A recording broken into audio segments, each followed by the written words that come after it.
অনিরুদ্র, তোর আছে জন্মদিন, তোকে তো আমি অনিরুদ্র বলি না, পপা বলি না, তোকে আমি সোনা নামে ডাকতাম। তোর মনে আছে কি জানি না, তুই অনেকটাই ছোটো ছিলিস। আজ তোর জন্মদিন। ঈশ্বরের কাছে প্রার্থনা করি তুই ভালো থাক, সুস্থ থাক, বড় হয়েছিস আরও বড় থাক। কিন্তু তোর কি একবারও মাকে খোঁজ করতে ইচ্ছে করে না? তোর জন্য তো আমি সারাদিন হা করে থাকি। সবাইকে জিজ্ঞেস করি যে আমার ছেলেটাকে দেখলে, সবাইকে বলি যে আমার ছেলেটাকে একটু বলো না। কিন্তু তোর বাড়ির লোক, আত্মীয় স্বজন, পাড়ার লোক সবাই জানে তোর খোঁজ করি আমি। তোকে কেউ বলে না যে তোর মা বেঁচে আছে। ঠিক আছে, সেই বলার দরকার নেই।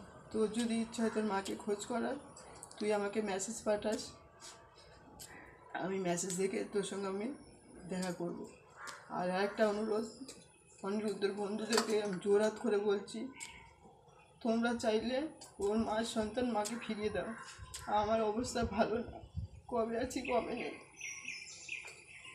আর তোর নামে কতদিন দিতে পারবো জানি না, আর মঙ্গল কামনা কতদিন করতে পারবো তাও যাই না। তুই একবার আমাকে দেখা দে, নাহলে মরে গিয়ে শান্তি পাবো না। তুই ভালো থাক, তুই সুস্থ থাক।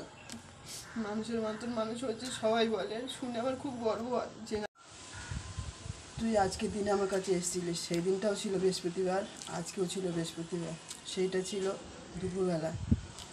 আর অনুরুদ্ধর বন্ধুদের কাছে আমি জোরহাত করে বলছি, তোমরা চেষ্টা করো আমার ছেলে আমার কাছে যেন ফিরে আসে। ওর ছোটোবেলার ছবি আমার কাছে ছিল, সেইটাই আমার ছবির সঙ্গে অ্যাড করে দিয়েছি। তোমরা যদি চিনতে পারো যে অনিরুদ্ধ তোর মা তোকে খোঁজ করছে, তুই চ তোর মার কাছে, তোমরা ওকে নিয়ে এসো। আর অনিরুদ্ধ মানে সোনা, তোকে আমি সোনা ছাড়া তো বলি না। তোর বাড়ির লোক সবাই জানে আমি কোথায় থাকি, কেউ চায় না তোর সঙ্গে আমার দেখা সাক্ষাৎ হোক। তুই নিজেও চেষ্টা কর তোর মায়ের কাছে আসার। আমার শেষবার তুই একবার দেখা দে বাবা, তোকে আর জোরহাত করে বলছি। এর থেকে আমি আর কিচ্ছু চাই না। তোর নাম করে প্রত্যেক বছরে বাচ্চাদের প্রাইজ করে খাওয়াতাম, কিন্তু এই 2 বছর আমি আর পাচ্ছি না করতে।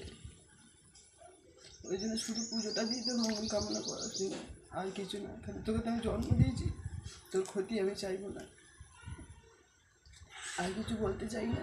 তুই চেষ্টা কর তোর মায়ের কাছে আসার, জোরহাত করে বলছি। আমি জানি আমি অনেক দোষ করেছি এই খাওয়ানে, তুই একবার আয়। তোকে এখন বড় করে দিচ্ছি, তোকে এখন সবাই দেখবে, কিন্তু তোকে জন্ম দেওয়ার থেকে যতটুকু বড় করেছি সেটা কী করে করেছি সে একমাত্র আমি জানি, আর ঈশ্বর আছে, এছাড়া কেউ জানি না। আর কিছু বলতে চাই না। ভালো থাক, সুস্থ থাক। অনেককেই বলেছি তোর কথা যে কোথায় থাকিস, একটু আমাকে আমার ছেলের কাছে দেখা করিয়ে দাও, কিন্তু অনেকেই চায় না তুই আমার কাছে ফিরে আসিস। এই জন্য আমি এই রাস্তাটা নিলাম। যেখানে শুনছি তুই যাচ্ছিস সেখানে আমি খোঁজ নিই, কিন্তু সেখান থেকেই তোকে সরিয়ে দেয়। চাকরির ওখানে গেলি ওখান থেকে সরিয়ে, মানে কোথাও তোকে আমি দেখতে পাচ্ছি না। ওই জন্য আমি বাধ্য হয়ে এই রাস্তায় এলাম যে তুই খোঁজ করে আমার কাছে আয়, তোর মায়ের কাছে আয়। মা মেয়ে ছেলে যদি এক থাকি কেউ কিছু করতে পারবে না। তুই আয়, আমি আছি। ভালো থাক, সুস্থ থাক।